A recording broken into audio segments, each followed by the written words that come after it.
அனைவருக்கும் வணக்கம்.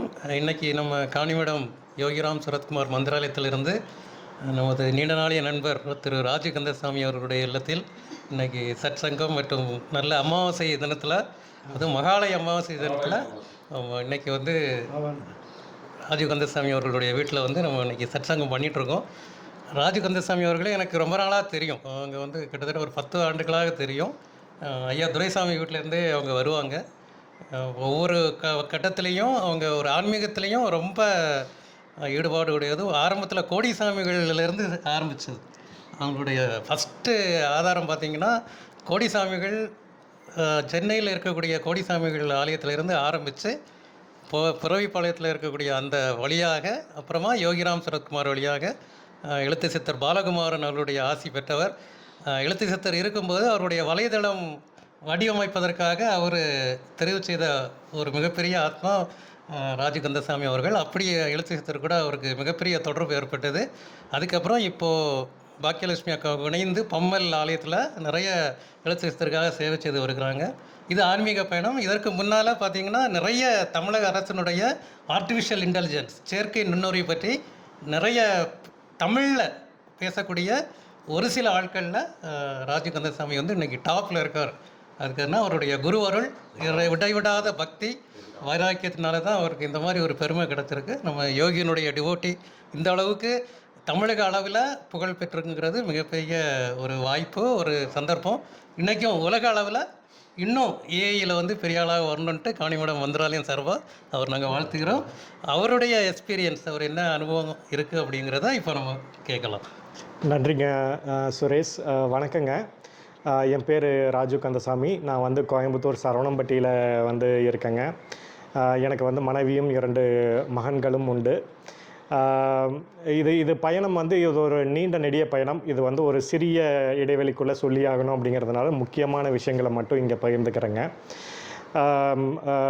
பயணம் வந்து கோடி சுவாமிகளில் இருந்து ஆரம்பித்து, அது வந்து அவருக்கு வழிகாட்டின கை வந்து யோகிராம் சரத்குமார்.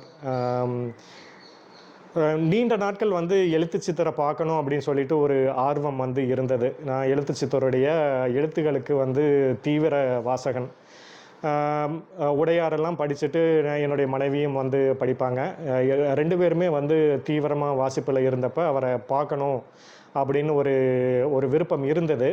ஆனால் அதற்கான வழிகள் தெரியல. ஏன்னா அவர் வந்து ஒரு உயர்ந்த இடத்துல இருக்கிறார். அதாவது ஆன்மீக ரீதியாக இல்லாமையும் வந்து அவர் வந்து சினிமா வழியில் அவர் வந்து இப்போ பிரபலம். அவர்கிட்ட டைம் வாங்கிறதோ அவரை மீட் பண்ணுறதோ அப்படிங்கிறது வந்து ஒரு சாத்தியமில்லாத ஒரு சூழலில் இருந்தப்போ வந்து துரைசாமி ஐயா வந்து ஒரு ஐடியா கொடுத்தார். அதாவது நீங்கள் பாலகுமாரனை பார்க்கணும் அப்படின்னா நீங்கள் இங்கே மணி அடிச்சிங்கன்னா அங்கே கேட்கும் அப்படின்னாரு. யோகி ஐயா கிட்ட நீங்கள் வந்து பிரார்த்தனை பண்ணுங்கள், இங்கே மணி அடிச்சிங்கன்னா அங்கே கேட்கும் அப்படின்னு சொல்லிட்டு அவர் தான் வந்து ஐடியா கொடுத்தாரு. அதே மாதிரி அந்த பிரார்த்தனை வந்து நாங்கள் பண்ணிவிட்டு மறந்துட்டோம். கிட்டத்தட்ட ஒரு 3 மாதம் இருக்கும் பிரார்த்தனை பண்ணி இந்த மாதிரி ஐயாவை பார்க்கணும் அப்படின்ட்டு பிரார்த்தனை பண்ணி மறந்துட்டோம். ஒரு 3 மாதம் கழித்து முகநூலில் வந்து ஒரு போஸ்ட் வருது, எழுத்து சித்தருடைய பதிவு. இந்த மாதிரி வந்து நான் 2ஆம் உலகப் போரை பற்றி வந்து ஒரு புத்தகம் எழுதலாம்ட்டு இருக்கிறேன். அதுக்கு வந்து அந்த காலகட்டத்தில் இருந்த பத்திரிகைகள் தகவல் தொகுப்பு எனக்கு தேவைப்படுது. இது வந்து யாராவது தொகுத்து கொடுக்க முடிஞ்சது அப்படின்னா வந்து கொஞ்சம் உதவிகரமாக இருக்கும் அப்படின்னு வந்து ஒரு பதிவு வெளியிட்டிருந்தார். அந்த சமயத்தில் எனக்கு அது மாதிரியான வலைத்தளங்களில் வந்து எனக்கு கொஞ்சம் ஈடுபாடு உண்டு. ஸோ அப்போ வந்து அவர் கேட்டிருந்த சில விஷயங்களை எடுத்து அனுப்பிச்சப்போ அவருக்கு ரொம்ப சந்தோஷமாயி அப்படி தான் வந்து அந்த தொடர்பு ஆரம்பிச்சது. அவர் கூட ஒரு தடவை ஃபேஸ்புக்கில் போட்டிருந்தார், ராஜு என்பவர் கோவையிலிருந்து நான் செய்கிறேன் என்று என்னை தொந்தரப்படுத்தி கொண்டு இருக்கிறார் அப்படின்னு போட்டார். அவர் அதுக்கப்புறம் வந்து தொடர்ந்து வந்து அவரை சந்திக்கக்கூடிய வாய்ப்புகள் நிறைய கிடச்சிது. அவருடைய வலைத்தளம் வந்து வடிவமைத்து கொடுத்தேன். அந்த வலைத்தளத்துக்கு வந்து அவருடைய உதவியாளர் திருமதி பாகியலட்சுமி அக்கா வந்து மிக நீண்ட நெடிய உழைப்பினால் வந்து அந்த வலைத்தளத்தில் என்னென்ன மாதிரியான விஷயங்கள் வரணும் அப்படின்னு தொகுத்து வச்சுருந்தாங்க. அதை வந்து வலைத்தளமாக மாற்றி உருமாற்றம் பண்ணுறதுல வந்து ஒரு பங்களிப்பு செஞ்சுருந்தேன். அந்த பங்களிப்பப்போ வந்து எழுத்து சித்தரை அடிக்கடி சந்திக்கக்கூடிய அந்த வாய்ப்புகள் வந்து கிடச்சிது. இது வந்து ஒரு சாதாரணமான விஷயமா வந்து தெரியலாம். ஆனால் ஒரு தனி மனித அனுபவத்தில் சொல்கிறேன். இவங்க எல்லாருமே வந்து ஒரு தர்மத்தின் பக்கத்தில் இருந்தவங்க. எழுத்து சித்தராகட்டும், காணிமடம் ஐயா, பொன் காமராஜ் ஐயா ஆகட்டும், இவங்க 2 பேருமே, அதாவது யோகிராம் சுரத்குமார் அப்படிங்கிறவர் வந்து ஒரு மிகப்பெரிய எரிமலை மாதிரி. அவர் வந்து அவ்வளவு பொட்டன்ஷியலான ஒரு ஒரு அது வந்து அறத்துக்கு பக்கத்தில், அந்த எரிமலைக்கு பக்கத்தில் நிற்கிறதுக்கு வந்து ஒரு தகுதி வேணும், ஒரு ஒரு ஒரு பலம் வேணும். நான் என்னுடைய முதல் சந்திப்பிலேயே வந்து எழுத்து சித்தர் பக்கத்தில் வந்து உட்கார்றதுக்கு எனக்கு அவ்வளவு ஒரு பெரிய தயக்கம் இருந்தது. இது வந்து மரியாதையினால் வந்ததோ இல்லை அவருடைய இடத்தினால் வந்ததோ கிடையாது. ஏன்னா அங்கே நிலவிய சூழ்நிலை வந்து அது வந்து வேற மாதிரியான ஒரு ஒரு சூழல். அவர் வந்து ஒரு பிரம்மாண்டமாக இருக்கிறார் அப்படிங்கிறது வந்து அது ஆன்மாவுக்கு தெரியுது. அவர் பிரம்மாண்டமாக இருக்கிறார், இது ஒரு வேற வேற ஒரு விஷயம் அப்படின்னு. ஸோ அப்படி ஒரு தர்மத்துக்கு பக்கத்தில் இருந்த இந்த மனிதர்கள், அதாவது யோகிராம் சுரத்குமாரை நேரடியாக பார்க்கக்கூடிய வாய்ப்பு எங்களுக்கு இல்லை தான். ஆனால் அவர்கள் கூட நேரடியாக இருந்து அவர்களுடைய ஆசி பெற்ற மகான்கள், நம்ம பொன் காமராஜ் ஐயா ஆகட்டும், எழுத்து சித்தர் ஆகட்டும், எழுத்து சித்தர் ஆசீர்வதித்த பாக்யலட்சுமி அக்கா ஆகட்டும், இவர்கள் கூட வந்து பயணப்படுவது வந்து எங்களுக்கு வந்து ஒரு ஒரு நல்ல விதமான ஒரு ஒரு தொடர்பாக வந்து இருக்குது. காணிமடம் வந்து என்னுடைய வாழ்க்கையில் வந்து மிக முக்கியமான மறக்க முடியாத ஒரு ஒரு இடம். ஏன் அப்படின்னா, நான் ஒரு ஒரு கட்டத்தில் பிஸ்னஸ் பண்ணிகிட்டு இருந்தேன். ஒரு 5 வருடங்கள் பிஸ்னஸ் பண்ணிகிட்டு இருந்தேன். அப்போ வந்து ஒரு சிக்கலான சூழல் நிலவுச்சு. பிஸ்னஸில் நிறைய நட்டமாயிருச்சு. பசங்க படிச்சுட்டு இருந்தாங்க. பட் இதை எதுவுமே தொடர முடியாத ஒரு சூழல் வந்து ஒரு இறுக்கத்தில், அப்போ வந்து எழுத்து சித்தர் சித்தி ஆயிட்டார். ஸோ அவரையும் வந்து நேரடியாக சந்திக்க முடியாத ஒரு இயலாமையில் இருந்தப்போ தான் வந்து காணிமடத்துக்கு வந்து ஒரு ட்ரிப்பு நான் நேரடியாக வந்து போயிருந்தேன். அப்போ தான் வந்து பொன் காமராஜ் ஐயா, செல்வகுமார் எல்லாருமே வந்து பழக்கம். காணிமடம் அப்படிங்கிறது வந்து அது ஒரு வேறொரு சூழல். அது வந்து பகவான் வந்து அவர் வார்த்தையில் சொன்ன மாதிரி என்னுடைய ஆன்மா காணிமடத்தில் இருக்கிறது அப்படிங்கிறது ஒரு சத்தியமான உண்மை. ஏன்னா நான் காணிமடத்துக்கு போனதே வந்து உந்துதல் வந்து ஒரு கனவு மூலமாக வந்தது. அங்கே மடத்தில் வந்து அந்த உண்டியலில் 150 ரூபாய் காணிக்கை செலுத்த சொல்லி வந்து ஒரு ஒரு உத்தரவு வந்ததுனால தான் நான் அங்கே போனதே. அங்கே போய் அந்த பிரார்த்தனை நிறைவேற்றிய 2வது வாரம் வந்து, நீங்கள் சொன்னால் நம்ப மாட்டீங்க, நான் வந்து ஒரு Tier 2 சிட்டியில் இருக்கேன். நான் வந்து ஐடி இண்டஸ்ட்ரியில் ஒர்க் பண்ணுறேங்க. இந்த ஐடி இண்டஸ்ட்ரியில் வந்து எனக்கு வேலை வாய்ப்பு இருக்கக்கூடிய நகரங்கள் அப்படின்னு பார்த்தோம் அப்படின்னா, சென்னை, ஹைதராபாத், பெங்களூர், புனே, இந்த மாதிரியான நகரங்களில் தான் வந்து இருக்குது. ஒரு நல்ல சம்பளம் வேணும் அப்படின்னா அந்த நகரங்களுக்கு தான் போகணும். ஆனால் எனக்கு வந்து பசங்க கோயம்புத்தூரில் படிக்கிறாங்க. ஃபேமிலியை விட்டு போகிறதுக்கு எனக்கு எந்த விருப்பமும் கிடையாது. நான் வைத்த காணிமடத்தில் வைத்த வேண்டுதல் எல்லாமே கோயம்புத்தூர்லேயே ஒரு நல்ல வேலைவாய்ப்பு அமையணும் அப்படின்னு. அது 2 வாரங்களில் ஒரு ஒரு ஒரு இன்டர்வியூ கோயம்புத்தூர்லேயே ஒரு கம்பெனியில் அமையுது. அது எப்படி அமையுதுன்னா, இந்த காணிக்கைக்கும் நான் வாங்கின சம்பளத்துக்கு ஒரு சம்பந்தம் இருக்குது, தொடர்பு இருக்குது. 150 ரூபா சம்பளம் காணிக்கை போட சொன்னாங்க. அங்கே போயிட்டு வந்து நான் இன்டர்வியூ அட்டன் பண்ணிவிட்டு எல்லாமே த்ரூ ஆயிடுச்சு. அவங்க வந்து எவ்வளோ சம்பளம் வேணும்னு கேட்குறாங்க. நான் ஒரு சம்பளம் சொல்கிறேன், எக்ஸ் அமௌண்ட்டுன்னு வச்சுங்களேன். சரி, நாங்கள் வந்து திரும்ப உங்களை தொடர்பு கொள்கிறோம் அப்படின்னு கட் பண்ணிடுறாங்க. அதுக்கப்புறம் பார்த்திங்கன்னா ஒரு 2-3 வாரம் எந்த தகவலும் இல்லை. சரி, நான் நினச்சிட்டேன் அவ்வளோதான், முடிஞ்சு, இது நம்ம ஜாஸ்தியாக கேட்டுட்டோம் போல், இது இனிமேல் அமையாது அப்படின்னு இருக்கிற பட்சத்தில் வந்து அந்த நிறுவனம் வந்து தொடர்பு கொண்டு சொல்கிறாங்க, உங்களுக்கு வந்து ஒரு ஆஃபர் லெட்டர் அனுப்பிச்சிருக்கோம், நீங்கள் பார்த்துட்டு அந்த ஃபிகர் உங்களுக்கு ஓகேவா அப்படின்னு சொல்லி வந்து சொல்லுங்கள் அப்படின்னு சொல்கிறாங்க. அந்த ஆஃபர் லெட்டரில் இருந்த தொகை வந்து நான் எவ்வளோ கேட்டிருந்தனோ அதில் வந்து 150%, 150% வந்து ஹைக். அதாவது கேட்டதை விட 150 மடங்கு ஜாஸ்தியாக கொடுத்துருந்தாங்க. இது அந்த நிறுவனத்தில் வந்து 5 வருடங்கள் வந்து வேலை செஞ்சேன். அந்த நிறுவனம் வந்து ஒரு நல்ல வந்து ஒரு வாய்ப்பை வந்து எனக்கு ஏற்படுத்தி கொடுத்தது.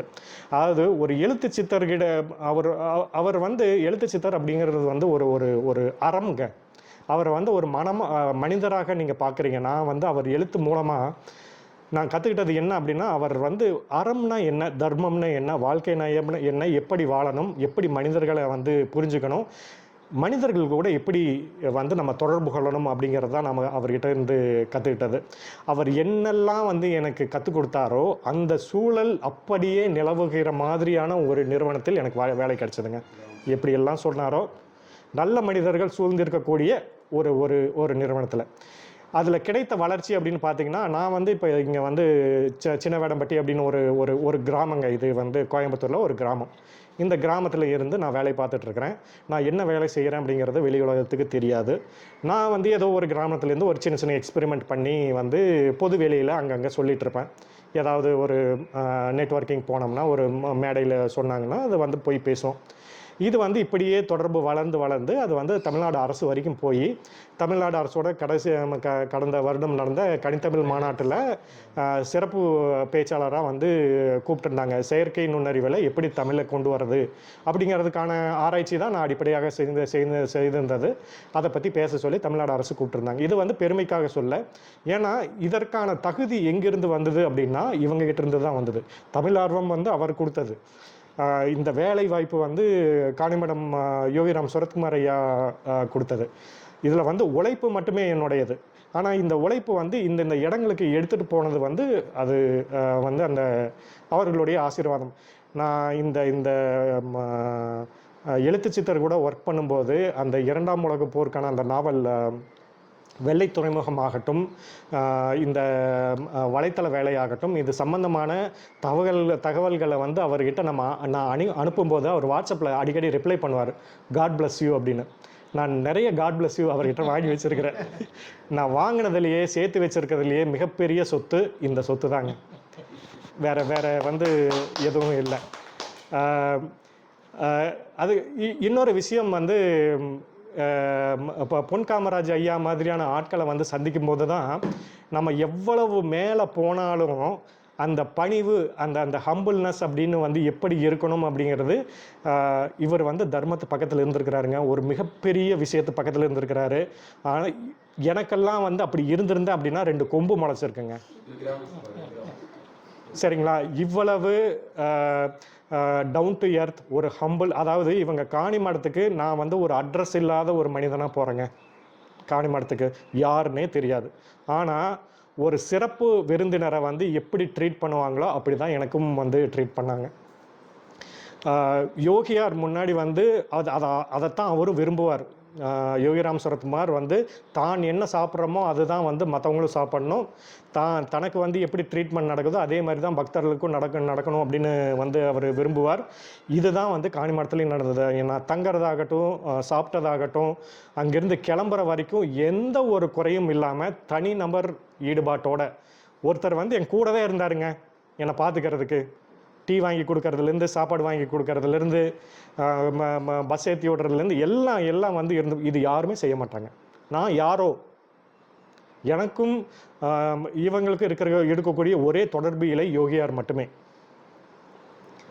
இவங்க வந்து இப்போ அந்த காணிமடம் மூலமாக வந்து நிறைய தர்ம செயல்கள், நிறைய விஷயங்கள், யோக விஷயங்கள் வந்து செஞ்சிட்ருக்காங்க. கண்டிப்பாக எல்லாருமே உங்களுடைய வாழ்நாளில் ஒரு தடவையாவது வந்து நீங்கள் போய் பார்க்கக்கூடிய விஷயம் காணிமடம்ங்க. நீங்கள் எப்படி வந்து ஒரு காசி போகணும், கைலாசம் போகணும் அப்படின்னு ஒரு விருப்பம் வச்சுருக்கீங்களோ அதே மாதிரி காணிமடம் போகணும் அப்படிங்கிற ஒரு விருப்பம் வந்து வச்சுக்கோங்க. அது வந்து ஒரு சிறப்பான இடம். நீங்கள் வந்து போய் பார்க்கணும். நீங்கள் அங்கே போயிட்டு வந்தீங்க அப்படின்னா உங்களுக்கு நீங்கள் எந்த விதமான சூழ்நிலைகளில் இருந்தாலும் அதிலிருந்து அந்த சூழ்நிலைகள் வந்து கண்டிப்பாக மாறுங்க. நான் அதை தனிப்பட்ட முறையில் அனுபவிச்சிருக்கிறதுனால வந்து நான் உங்கள்கிட்ட சொல்கிறேன்.